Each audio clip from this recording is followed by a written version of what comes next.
Kamusta? Dear, hello, dear. Napagkasya mo ba yung 500 pesos para sa Noche Buena natin? Oo naman, kasyang-kasya. Ang dami nga natin handa ngayon. Talaga? Oo. Nasaan? At ba, ayan, no? Halos mapuno na nga yung table. Nasaan dyan? Ay, dapat kasi gagamitan mo dito. Oh, dali. Yan. Ang sasarap niyan, Diyos ko. Oh, teka, baka mapasok ka. Mainit yan. Ano? Opo ka na. Kumain na tayo.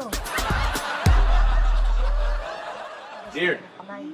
napagkasya mo ba yung 500 pesos para sa Noche Buena natin? Ay, oo naman. Ayan, no? Oo. Diba? Yeah, galing mo talaga. Oh, Halika na, syempre. kain na tayo. Oh, ay, teka! Bakit? Hindi pwedeng kainin yan. Bakit? Pinarkila ko lang yan ng 500 pesos sa restaurant. Pipicturean lang, tapos ibabalik ko din. Amuyin ko na lang. Amuyin nyo. Hi, dear.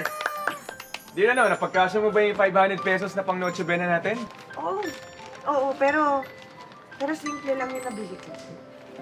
Huh?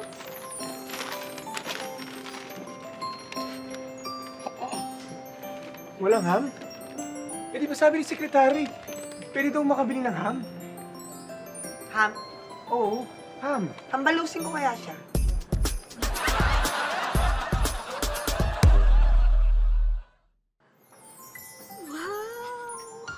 Wow, dear! Ang dami nating handa ngayon, Noche Buena, oh. Pagkasya mo yung 500 pesos. Oo naman, dear. Kasyang-kasya naman talaga. Ano ba? Pero tingnan mo naman yung date sa kalendaryo. 10, 3. Hello, dear. Napagkasya mo ba yung 500 pesos na pang Noche Buena natin? Hindi. Ayan, nabili ko. Bigas. Puro sardinas. Pero sinama ko to. Ah! Siya nagsabi niyan eh. Sige, sekretary, kain.